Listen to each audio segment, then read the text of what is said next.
قربانی سے پہلے بال اور ناخن کاٹنے کی کوئی ممانعت نہیں ہے۔ سوال: کیا اسلامی شریعت میں عید الاضحیٰ کی قربانی کرنے یا اس کا ارادہ رکھنے والوں کے لیے ذو الحجہ کا چاند دیکھنے کے بعد سے قربانی کر لینے تک اپنے جسم کے بال اور ناخن کاٹنے کی ممانعت ہے؟ جواب: دیکھیے، سب سے پہلے تو یہ سمجھنا چاہیے کہ عید الاضحیٰ کی قربانی کے باب میں اسلامی شریعت کے وہ احکام جن کو رسول اللہ صلی اللہ علیہ وسلم نے دین کی حیثیت سے تمام مسلمانوں کے لیے جاری فرمایا، عید الاضحیٰ کی تشریع کے بعد خود آپ ان پر برسوں عمل پیرا رہے اور صحابہ کرام کی جماعت نے ان کو اپنے علمی اتفاق اور عملی تواتر سے باقی دنیا کو منتقل کیا ہے۔ قربانی کے ایسے احکام شریعت میں قربانی کرنے والوں کے لیے عشرہ ذو الحجہ کی ان دو پابندیوں کا کوئی ماخذ موجود نہیں ہے۔ قربانی کی عبادت سے متعلق مسلمانوں میں یہ مسئلہ عہد تابعین میں زیر بحث آیا ہے، اور یہ صرف ایک خبر واحد کی بنا پر موضوع بحث بنا ہے، جو حدیث نبوی کے طور پر طبقہ صحابہ میں سے تنہا سیدہ ام سلمہ رضی اللہ عنہا کی نسبت سے مروی ہے۔ الفاظ کے کچھ تفاوت کے ساتھ یہ خبر واحد حدیث کے کئی مراجع میں نقل ہوئی ہے، جبکہ موطا مالک، صحیح بخاری اور دوسری کئی اہم کتب حدیث اس روایت کے ذکر سے خالی بھی ہیں۔ سیدہ سے اس حدیث کو طبقہ تابعین میں سے نقل کرنے والے بھی صرف دو معلوم راوی ہیں، ایک سعید بن مسیب اور دوسرے ابو سلمہ بن عبد الرحمن۔ غرض یہ کہ حدیث ام سلمہ اس مسئلے کا تنہا ماخذ ہے۔ اب صحیح مسلم میں اس روایت کا ایک متن ان الفاظ میں نقل ہوا ہے کہ قال رسول اللہ صلی اللہ علیہ وسلم اذا دخل العشر وعنده اضحیۃ يريد ان يضحی فلا يأخذن شعرا ولا يقلمن ظفرا۔ صحیح مسلم رقم 1977۔ رسول اللہ صلی اللہ علیہ وسلم نے فرمایا، عشرہ ذی الحجہ شروع ہو جائے تو جس شخص کے پاس قربانی کا جانور موجود ہو، جس کے قربانی کرنے کا وہ ارادہ رکھتا ہے، تو وہ قربانی کرنے تک ہرگز اپنے جسم کے کوئی بال اتارے، نہ کوئی ناخن تراشے۔ یہ خبر واحد جن علماء و فقہا کے نزدیک صحیح اور ارشاد نبوی کی حیثیت سے ثابت ہے، ان میں سے بعض فقہا اس کی بنیاد پر کہتے ہیں کہ عید الاضحیٰ کی قربانی کا ارادہ کرنے والوں پر عشرہ ذی الحجہ میں ان دونوں پابندیوں کی رعایت واجب ہے۔ ائمہ اربعہ میں سے یہ رائے امام احمد نے اختیار کی ہے، جبکہ بعض فقہا کا کہنا ہے کہ قربانی کرنے والوں پر یہ پابندیاں واجب نہیں ہیں، مستحب ہیں۔ یہ رائے امام شافعی کی ہے۔ تیسرا موقف قرون اولیٰ کے جمہور علماء و فقہا اور عصر حاضر کے محققین کا ہے۔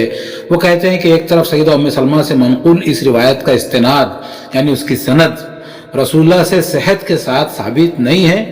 یعنی وہ ضعیف ہے، اور دوسری طرف عید الاضحیٰ کے موقع پر حدیث ام سلمہ کے برخلاف رسول اللہ صلی اللہ علیہ وسلم کا برسوں کا عمل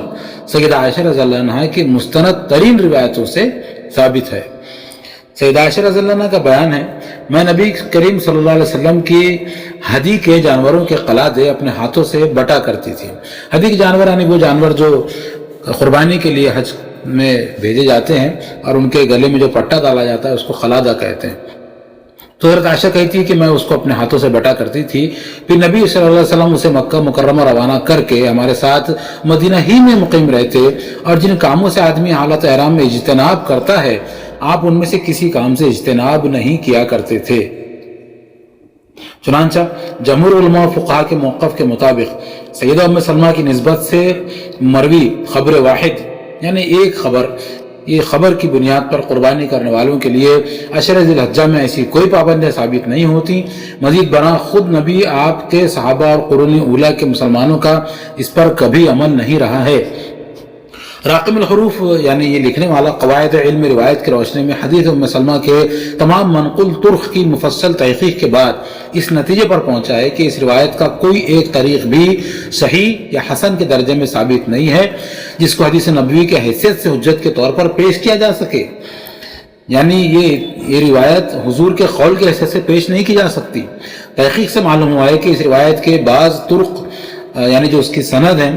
وہ ضعیف، بعض نہایت ضعیف، بعض شاذ، بعض منکر، بعض معلل اور بعض موضوع یعنی من گھڑت ہیں۔ یہ روایت اپنی متنوع اسانید میں بھی بہت سے اضطرابات رکھتی ہے، اور درجت کے اعتبار سے تدبر کیا جائے تو اس کے متون میں بھی بہت سے علل و اضطرابات پائے جاتے ہیں۔ غرض یہ کہ یہ حدیث سے اصول روایت و درایت دونوں پہلوؤں سے ناقابل اعتبار اور قابل رد ہے۔ علاوہ ازیں حدیث ام سلمہ عموم بلوا کے امور میں خبر واحد کے رد و قبول کے بارے میں عموم بلوا نے جو عام طور پہ جو لوگ کرتے اس کے مقابلے میں یہ ایک اکیلے کی خبر کے رد و قبول کے بارے میں کبار حنفیہ کے مقرر کردہ ضابطے کی روح سے بھی ناقابل قبول ہے۔ عمل اہل مدینہ کے خلاف ہونے کی بنا پر اصول مالکیہ کے تناظر میں بھی ناقابل اعتبار ہے، اور مدرسہ فراہی کے اصول کی روح سے بھی یہ اس لیے قابل رد ہے کہ اس روایت میں بیان ہونے والا حکم قربانی کی شریعت پر ایک اضافہ ہے، اس کے کسی حکم کی تفہیم و تبیین نہیں ہے۔ چنانچہ راقم الحروف کی تحقیق کے مطابق اس مسئلے میں راجح، قوی اور محقق قول قرون اولیٰ کے جمہور فقہائے امسال اور عصر حاضر کے محققین ہی کا ہے۔ متقدمین میں یہ موقف جن ائمہ و فقہاء نے اختیار کیا ہے ان کے نمایاں نام یہ ہیں: عطا بن یسار، ابراہیم نخعی، اکرمہ، لیث ابن سعد، مالک، ابو حنیفہ، قاضی ابو یوسف، محمد بن حسن شیبانی، ابو بکر جصاص، ابو حسین قدوری، ابن عبد البر اور ابن رشد۔ عصر حاضر کے علماء میں یہی موقف علامہ عبداللہ بن زید آل محمود، ڈاکٹر موسیٰ شاہین لاشین،